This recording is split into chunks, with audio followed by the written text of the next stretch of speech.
My name is Era, and I'm the host of the Tamil Creator Podcast. I chat with creators from all over the world to share their stories and discuss hot topics in a way that I hope inspires, educates, and entertains you. Yeah, so I'm a permanent part-time dance teacher at a private school. Oh, nice. So I'm working with grades 1 to 8. How'd you get that opportunity? It was actually through a friend of mine who had referred me, so then through an interview and then just went on from there. Oh, awesome. Okay, Yeah. well, I mean, I guess this is a kind of a good way to kind of segue into the podcast. And I get made fun of this, but I'm really bad at last names. That's okay. That's okay. So can you pronounce it once and I will do it after. I kind of want to hear you say it, Ara. All right. So I'm gonna No say judgment. Yes. Anoshinie Muhundarajah. Muhundarajah. Yeah, there you go. Perfect. You don't need me to talk. Muhundarajah? Yeah. Oh, all right. Nailed Okay. it. All right, I nailed it. Yes. Awesome, guys. Well, hello everyone, and welcome to another episode of the Tamil Creator. And today I have a very special guest. For maybe a lot of you, she's a well-known name. Her name is Anoshinie Muhundarajah. I nailed it, I think. And she is a dancer, choreographer, and instructor based in Toronto. She's trained in Indian classical dance as well as a Bollywood dancer. She's worked with a number of big names. She recently was on stage at the Junos, which is a huge, huge thing. And I guess this is more of kind of a blast from the past, but she's also been on Canada's Got Talent with Broken Dance Performing Arts. And she went on world tour with as a featured dancer for Lily Singh as well. So welcome to the show. I felt like that was a great intro, hopefully. Wow, I'm super, super humbled. I'm like, who is that? Thank you so much for the intro, Ara. I really appreciate it. And I'm super excited to be here. So thanks for having me. I'm really excited. We'll see. I have no idea what you're going to ask. Well, I was going to say, like, I'm really honored that you kind of made time considering kind of all the interesting things you're working on. I feel like what you do, and I don't want to say you're just kind of just a dancer, because I think you do mention in a few interviews that dancing just happens to be the medium that you storytell through. So I'll call you more of a storyteller where dance is your medium. But like, how did you develop a passion or interest in this particular kind of form of storytelling? Okay, before I even like dive into that, I want to say thank you because you don't hear that often, right? You know, when you're in the dance world, you're kind of labeled as a dancer. And then especially within the South Asian community too. So for you to recognize that, I really appreciate it. Storytelling is something I feel like that I started feeling passionate about just through people's stories. And so growing up, I was kind of always the ear for people to turn to and talk to me about their life, and obstacles, issues, whatever it is that they were going through. So I would carry that around with me quite heavy.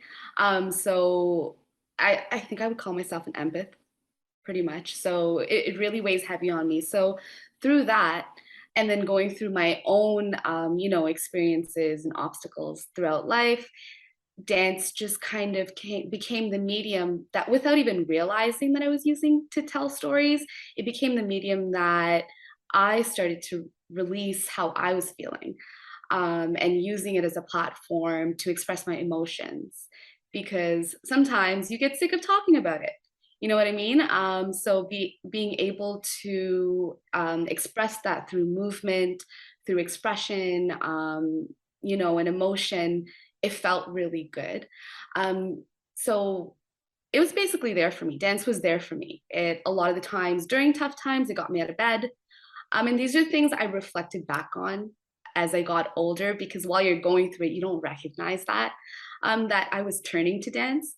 But then when I did a lot of reflection, I realized that, oh my goodness, through this part of my life, this part of my life, this part of my life, it was dance. And I was using that to, share my stories and etc. So then I guess I made it more of an intention as I got older or went into adulthood. So then when I started creating pieces, it became so important to me to use real stories, because a lot of these stories, are taboo to talk about within the community. So to be able to use these stories and other people's stories and share that through dance and movement, it just became a huge passion for me and also just significant. It was really important to me. What's an example of like a taboo subject Mm. that you talk about through your art that maybe the Tamil community is, like you said, a bit hesitant to talk about? Yeah, of course. So a few years back, a family member of mine had passed away through suicide. And so we never talked about that growing up ever, whether it was within the household or even friends and family, it was never a topic. So when that had happened, it was very hard. It was very difficult to go through that time period as anyone would have. Um, and at the right moment, I think about 6 months ish later, I got offered this opportunity to perform a piece at a very intimate showcase, and it's called 1, 2, 3, 4. And as I was, brainstorming and thinking about what it is that I want to do, I just felt like this was the perfect space to tell a real story. And that was kind of the first time I did that openly, because they also asked me on stage what it's about, and I openly said what it was about. And my heart was racing because I feel like if I was younger, I probably wouldn't have, right? I would have just said a family thing or issue or whatever. So that was the first time that I fully created a piece for it, because I wanted people to know that it's okay to talk about it. And if they're going through something similar, you don't have to be alone through it. And it's okay to not be okay. And while creating that, it was therapy for me. While creating that, it helped me get through it, to be honest. So that was one of the first times I did that. How did you become confident in dance as your kind of medium of choice? Because I feel like with getting good at something, it's kind of like a feedback loop where, you do something and then you either feel it or people tell you, hey, you're good at this, and then you kind of keep doing it.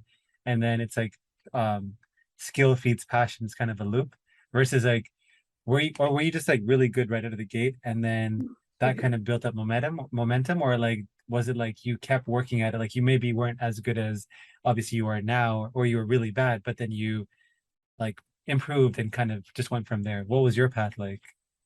Yeah, that's a great question. I think it's a mix of all of that. But to go to the root of it, I would have to say it was this positive encouragement of my Bharatanatyam guru. For sure. When someone sees something in you and she constantly encouraged it. I was young, so going to Bharatanatyam dance classes every weekend wasn't my favorite thing to do, right? So her encouragement and continuously pushing me, and of course my parents putting me in it, that was the start of it, for sure. And I realized that I am definitely someone that rises with positive encouragement as much as with constructive criticism too, of course. But she was the first person, I would say, that saw that light in me and pushed it. She put me on stage so early in life, and I fell in love with the stage since then. I don't think I was really ever afraid of the stage. So I'm not really sure what that means. But, moving forward as you get older, it's definitely constant practice. It was like boot camp. It was like Indian classical boot camp.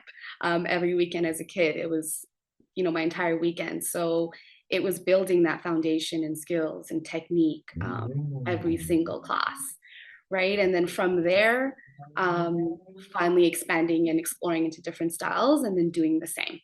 Yeah, I love how you incorporate, and I just like saying the last name. I Yeah, struggle saying Bharatanatyam. Is it Bharatanatyam. Bharatanatyam? Okay, There you go. so I love how you incorporate that into your music. I was kind of looking back at some of the, like your obviously I think your most popular one, at least on your YouTube channel, is Level Up, and I Yeah, love how you incorporated that into hip hop as well, because I think it's a very unique way of kind of blending the two. yeah. So I guess specifically like that video or just videos that you shoot in general. This is kind of like a side tangent, but um I think I recognize the part of town that you shot it at, but like Yeah. obviously it's in a public space. Mhm. So when you're dancing in public, um like that versus like in a performance where like people are kind of going expecting to see a performance, is kind of a different, I guess, vibe, or at least in my opinion. But when you do it in public like that and people just happen to walk by, you're trying to shoot this video or I guess this content, Do you not get nervous, or like how do you deal with that, or does that feel different to you than when you're performing? Yeah, of course, it definitely feels different. It is a different vibe. I like the way you put that. But for me, I think anyone that hones into their passion and is doing something, like whether it's the stage or the camera, once it's on, for me, it's on. And I don't get distracted by like anyone walking by, unless of course it's like an issue. So I don't get nervous. Maybe when I was younger, I was definitely a lot more shy when I was younger, but now I don't get nervous. And like I said, I think you just posted something where you kind of summarized kind of all the opportunities that you've been part of. What, like, how did you get those opportunities? Like, I know there's like, we throw around the word networking, Yeah.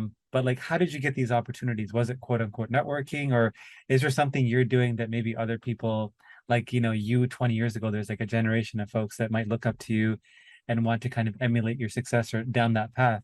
How do you go about finding these opportunities? Like, you've worked with artists in the South Asian music and film industry, you've been in movies, you worked with, obviously she's a good friend of yours, but Lily Singh as well. So like, how did you get all these opportunities? This episode is sponsored by nobody. That's right, nobody. So if you could be kind enough to hit that subscribe button, that would mean a lot to me. With opportunities, just it was different paths that I took here and there, but it's a mix of things. So I think one, constantly putting my work out there for sure was a huge buildup to where I am now. And a lot of the times I wanted to give up on doing that, and I didn't feel like putting my work. And I guess I'm specifically referring to social media because that's just kind of the era we're in right now. Um, so it was constantly putting my work out there, but not just that, also being a part, I know you had mentioned this earlier, being a part of Broken Dance, that took me, that brought a lot of opportunities on to my life that I would have never expected either. And then from there, networking, like you had mentioned, and just about some of those highlights that you had seen in that video is actually through an agency. So 2 years ago, I signed with an agent. So I have a talent agency. So it's doing auditions, like nonstop auditions, and just signing things when it goes well. I don't want to put you in the spot where you have to pick a That's okay. favorite, but like, if you had to pick a couple of experiences that really stood out to you, Mhm. like, what would you say those would be? Hard to pick a favorite, Aura, but because everything has such a different experience Yes. meaning for me. The tour with Lily was definitely huge. I've never traveled worldwide to perform. And why that was so special was because A, I got to travel with two of my best friends doing work that didn't feel like work. So why that was also such a pivotal moment for me is I remember when we came home to do the Toronto show, I was in my room getting ready to go for the rehearsal or whatnot. And it sounds so cheesy, but I was having a moment. I was doing my makeup in the mirror. I was just sitting on the floor, and I literally had a moment to myself where I said out loud, I was like, I'm happy. And I know it sounds so simple, but it was a moment where I was just like, I was purely 100% happy. And then I was like, oh my goodness, I want to do this for the rest of my life. Like, I want to perform, I want to travel with my dance. So it was a very, very eye-opening moment for me. So that was very, very pivotal, I would say. And then Sneakerella, which was a Disney film that I got to dance on, it casted like 100 dancers from Toronto. That was huge for me because that was the first non-South Asian huge project that I got to be a part of. So walking into that rehearsal, I was so nervous for so many reasons, for fitting in, for feeling like I'm not good enough because everyone's so well established there. So for so many different reasons, but also it made me realize my worth also in like a monetary way as well, and understanding, oh my goodness, can I actually make a living with this as an artist? You know what I mean? Because growing up, the monetary value plus the dancer game was not there. I did so many things for free because I had no idea, right? I didn't know any better. So I learned so much about that too. So that was a huge moment for me. And then Canada's Got Talent was huge because I think that also just helped breaking boundaries within the Western world and putting, South Asian community on the map.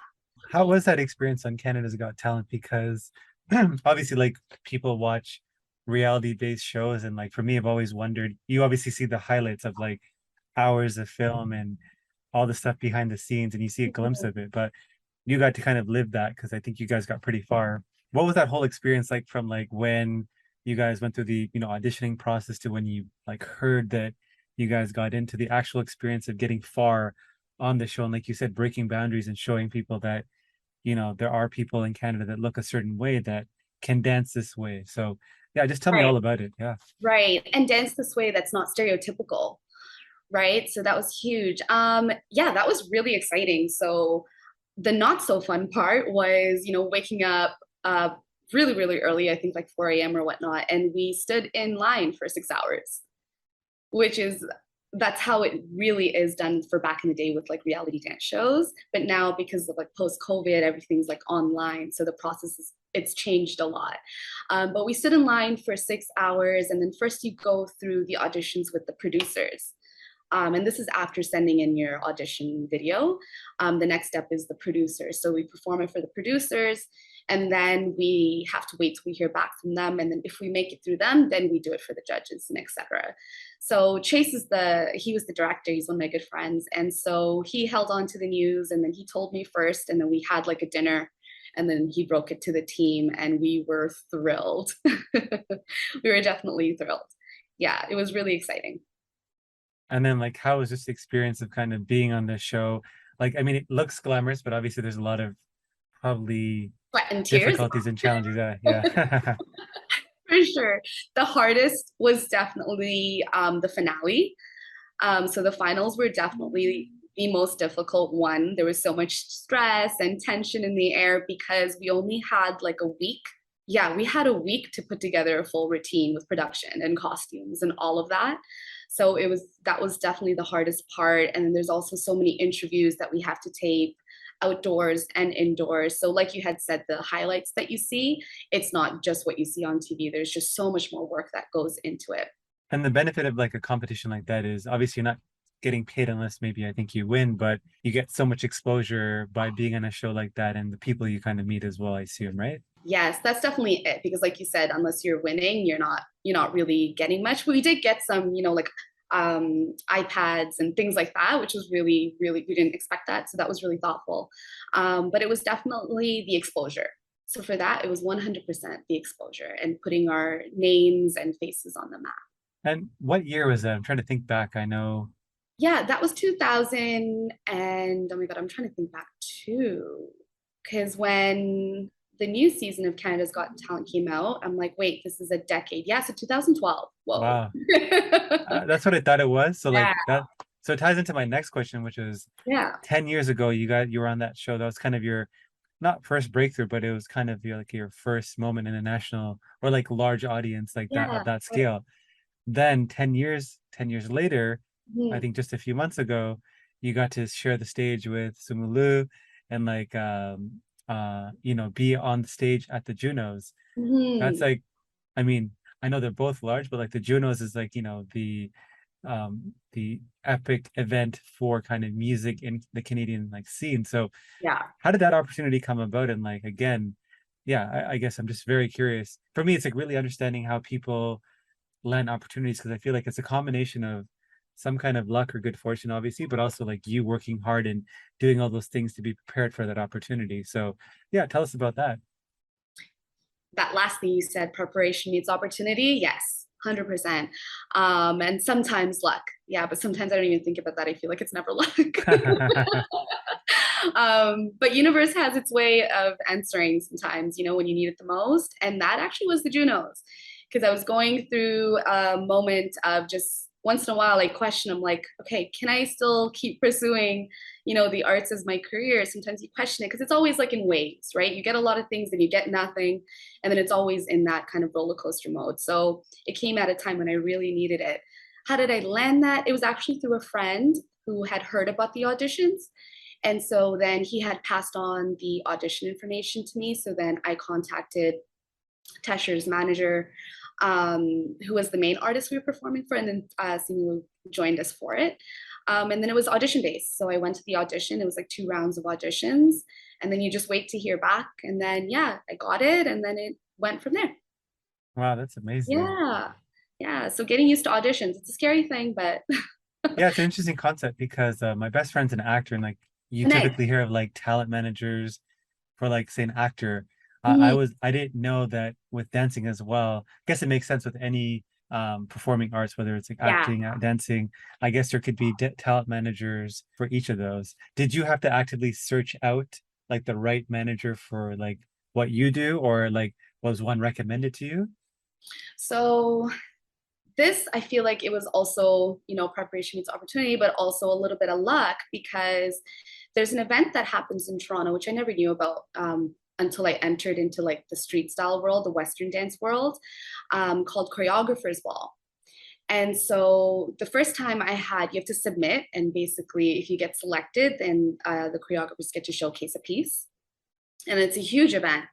And so I had submitted the first year, I didn't get in. And then the second year I submitted, I got in. And same with the third. So I I put out 2 pieces there, and I stuck to what I love doing, which is Indian classical mixed with hip hop and such. So it was a fusion piece. And so after watching both of my shows, I had a talent rep approach me. So he had approached me, and then a lot of dancers that I knew are with this agency. So then I looked into it. The first time they approached me, I actually turned it down. I didn't feel ready. I don't know if I was overwhelmed or intimidated, or I felt like I had to prepare more. And then the second time they approached me, I was like, okay, you know what? No more holding back. Let's just dive in. Let's do this. Let's just see where it takes me. Oh, that's amazing. Yeah. So I was at the right time, at the right place. Again, putting my work out there. I'm telling you, you have to keep going. And life is really like about, like you said, ups and downs. Like you said, Yeah. maybe with like the Junos opportunity, you said he came at the right time. Hmm. So I know with a lot of folks, like just in general in life, when you're experiencing the highs, it's easy to kind of be happy and joyful. Of What course. is your routine or way of kind of dealing with, the rejections or those low points, whether it's professionally or personally? Do you have some kind of routine or like people you turn to? Like, what is that for you? Did you know that every time you left a 5 out of 5 review for this podcast, a Tamil parent lets their child pursue a career in the creative arts? Okay, that's probably not true, but if there's a chance that it is, do you really want to jinx it? Leave a review. Do it for the young creative in you. Yeah. So when I was younger, I would keep it all in. That really affected me, and then I guess dance saved me, and etc. But then now, as I got older, I turned to people, whether it's my sister who I talk things out through with my partner, or a close friend. Talking really helps. I've also understood that it's okay to feel it out. So, when first something happens, I feel it out. If I have to cry my eyes out, I'm going to cry my eyes out. If I'm going to feel angry, it's okay. I'm just going to feel out my emotions. And then when I'm ready, talk about it with someone, and then be fueled by it after that. Be inspired by it. That comes kind of like the last thing. And then whether that means creating or pushing harder because I got rejected from an opportunity, and then start preparing again. That's kind of like my cycle.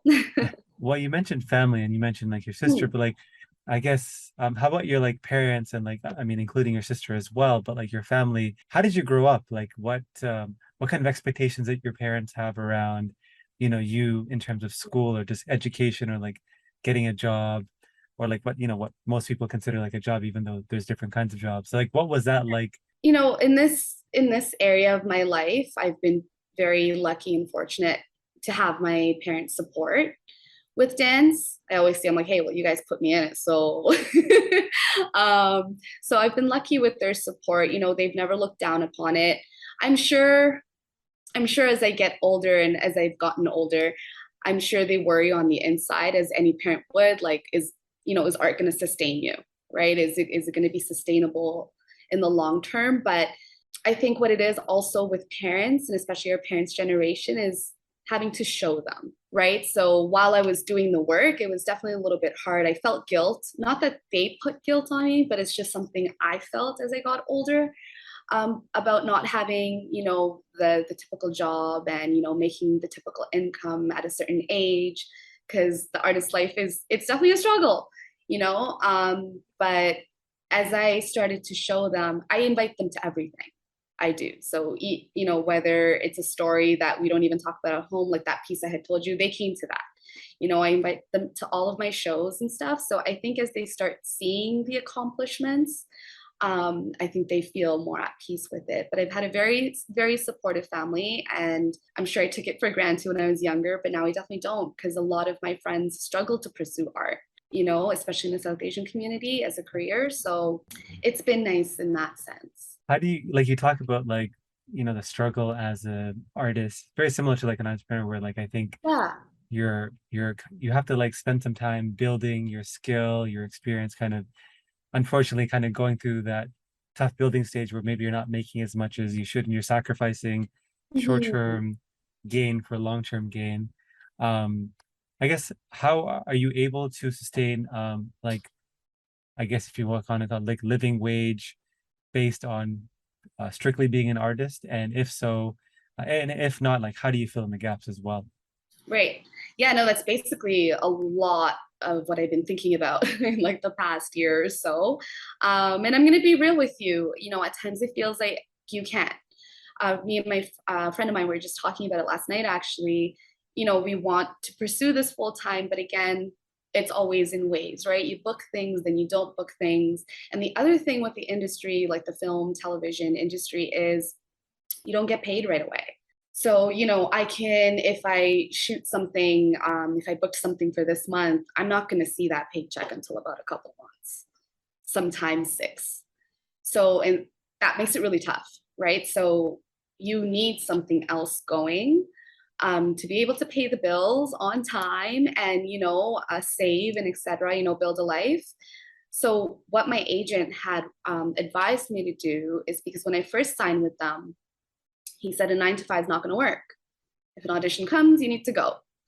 Right. So that was a huge moment for me. And so I quit my 9 to 5. I'm like, okay, I'm doing this. So I went for it. And he said, you know, you have to try to get something, even if it is full time, you have to try to get something that's flexible for you. Whereas if I book an audition, I can, you know, speak to the company and be like, hey, booked an audition, I can't make it in, et cetera, et cetera. And they understand. And that's what the school was for me. So the school was perfect because they really support the arts. And so as long as I get my classes covered, they support me. You know, with the Junos, it came last minute. That all happened. The turnaround time was like a week, and so the school was understanding. So I was, you know, lucky with the school being one of those things. I actually just got another job, so I'm juggling about 4 different things right now, maybe 5. I just got another job at a law firm yesterday. So yesterday was my first day because it was just a decision I made because I had to. I have to do what I got to do. So yeah, I have a few things going to fill in the gap. So I am still auditioning, still taking on projects. I work with wedding clients. That's kind of my entrepreneurial side at the moment for the past year. And then I teach in studios still, and then I have the school starting in September. How am I going to juggle it? We're going to find out, Ara. Well, I appreciate the hustle. I love it. And I love the fact that you have all that going on. You still showed up for this podcast episode. Of So, course, I had to be here. Yeah. and I'm glad you really shared that because I think um, there's a lot of people I talk to where they like something, but like the way you talk and the things you've done, like you said, like with our parents' generation, they want to see talk is cheap, action is like a bit more valuable. A lot of people want the things that you have accomplished, but not doing the things that you've had to do to get there. And there's unfortunately, I mean, maybe you could tell me if I'm wrong, but I feel like there's no shortcuts to kind of success or like, I guess in terms of what you deem to be success. Mhm. There's a price to pay. And I think a lot of people don't want to pay that price. I'm not saying you have to like Right. burn yourself out or like do something that's unhealthy, but there's a certain level of pain I think you have to go through to do something that's or extraordinary, right? So would you agree or not agree? Or is there anything that No, I do agree. And it's nice to hear you say that because, you know, a lot of the times, I mean, we are our hardest critics, right? So sometimes when you hear other people say things, I'm like, oh, okay, that's nice.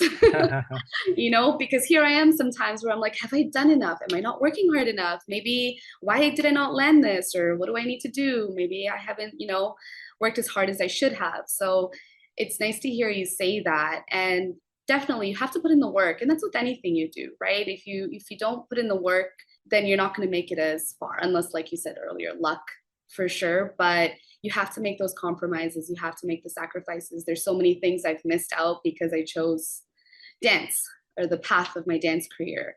You know, so you have to learn. You also have to learn to say no and put yourself first. And I think that has a lot to do with it too. In the beginning of my career, I did a lot to help other people and, you know, their opportunities and their dreams, but I was kind of putting myself on the back end of that. So it took me a long time to start saying no and saying yes to myself.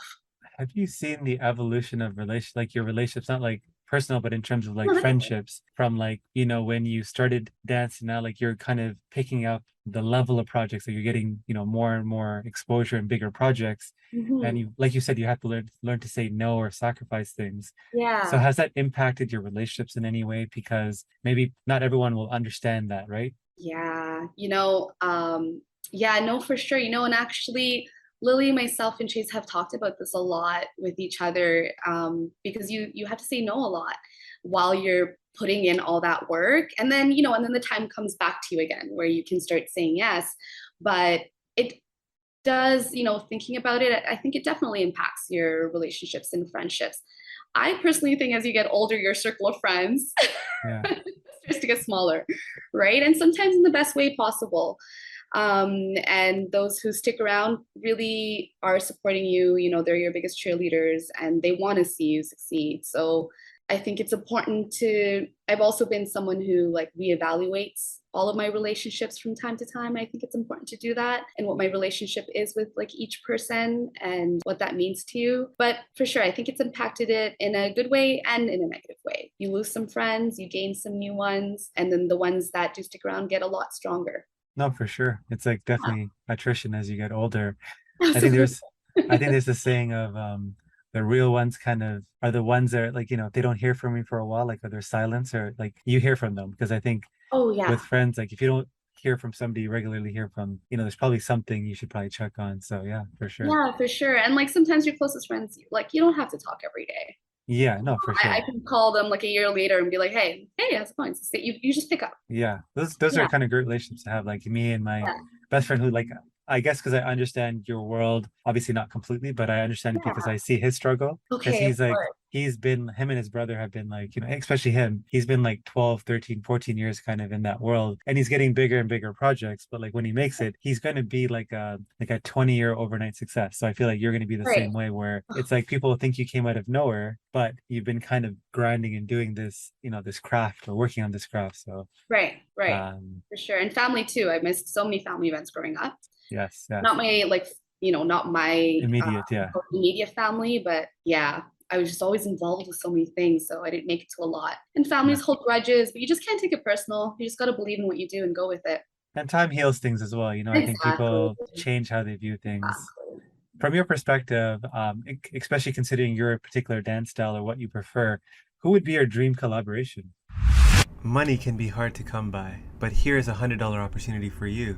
Join my free newsletter for free exclusive content and a free chance to win $100 when I hold special draws. Did I mention that it's free? Ooh, that's always a fun question. Can I give you three? Sure. And I'll tell Go you why. ahead. Sure.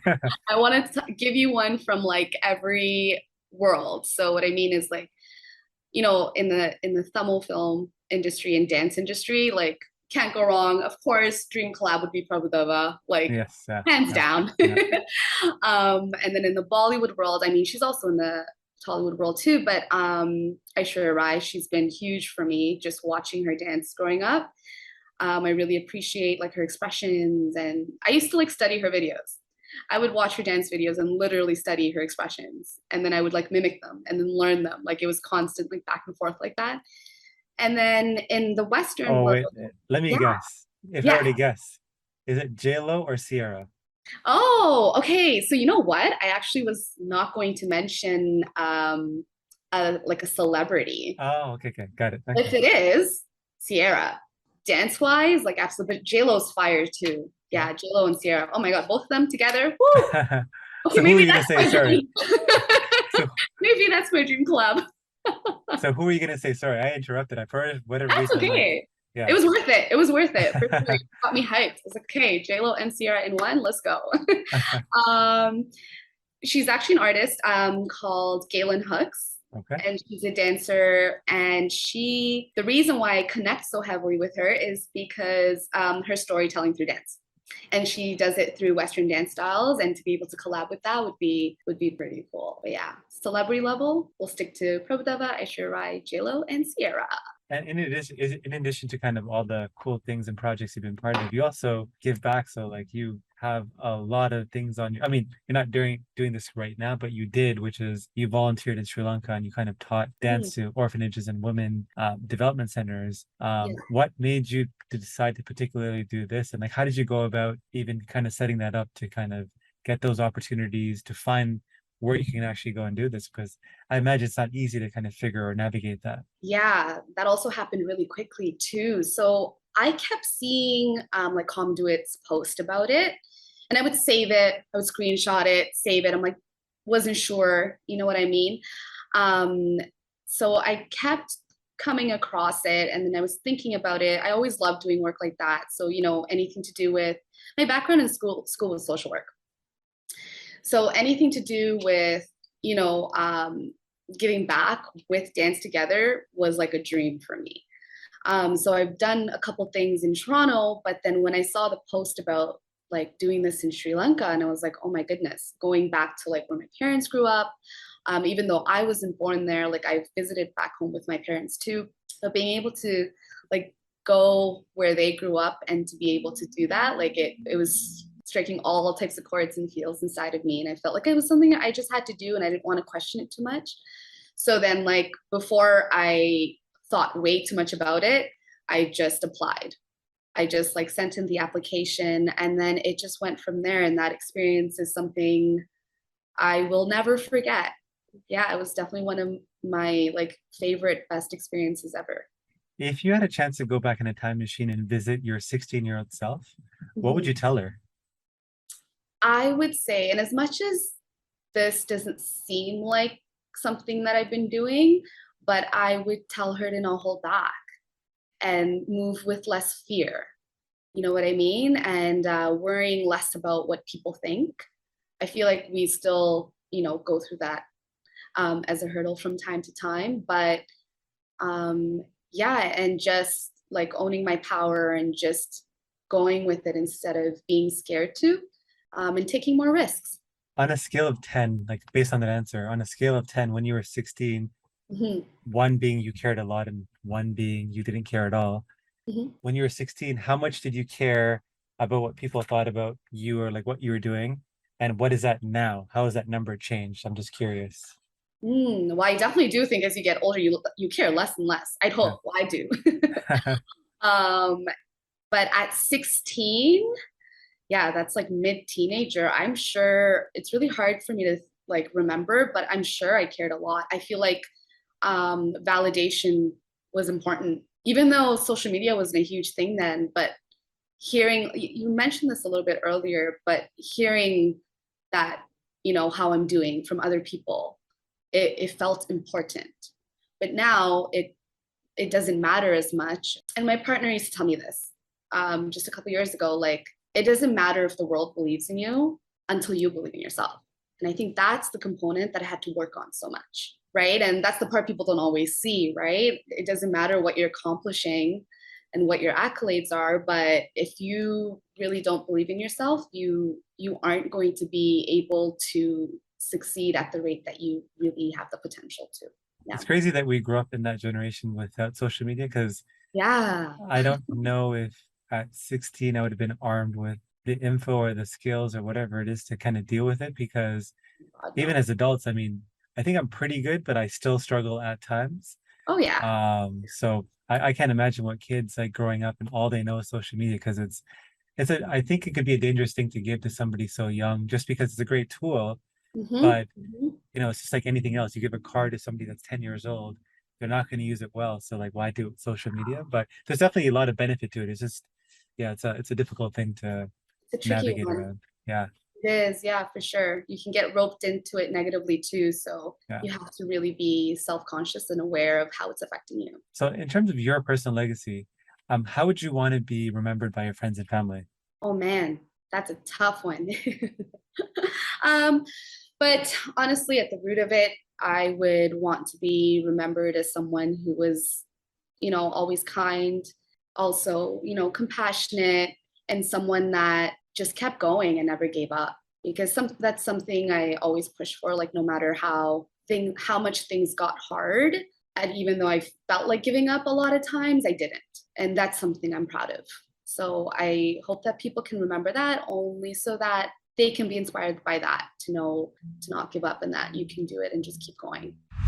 That's a good way to segue into the final segment of the podcast. It's a speed round that I like to call, or a game I like to call Creator Confessions. It's like a speed round. I'm going to say a Ooh, bunch of statements to you, and I'm you're scared. I'm scared. Or I'm scared. gonna.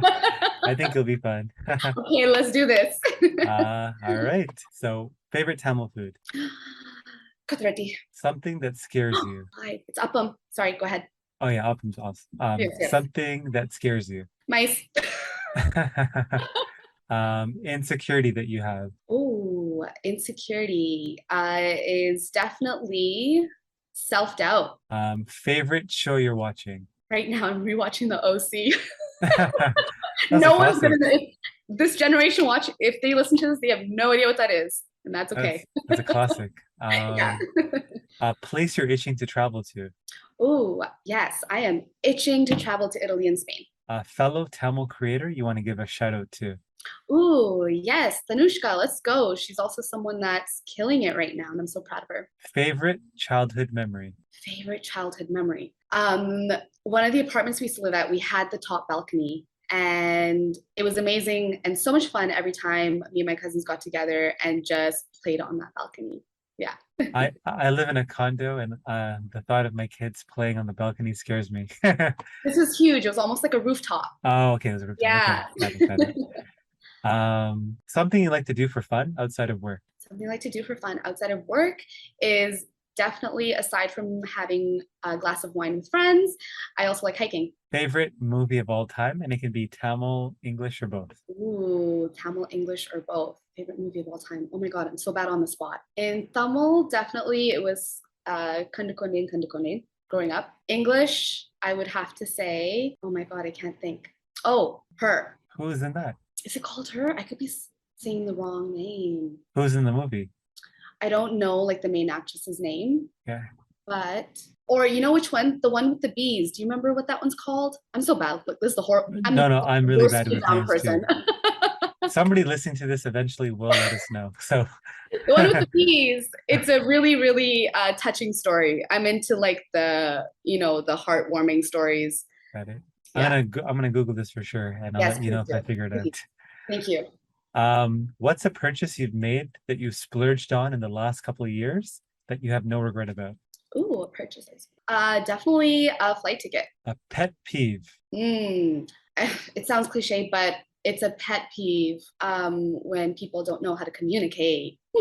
If you knew that you were going to die tomorrow, a regret that you would have. Not spending enough time with my parents. A celebrity or person whose life you'd want to experience for one day. JLo, A book you've read or a podcast you've listened to that's had an impact on you. The Power of Now, A belief, behavior, or habit that's improved your life.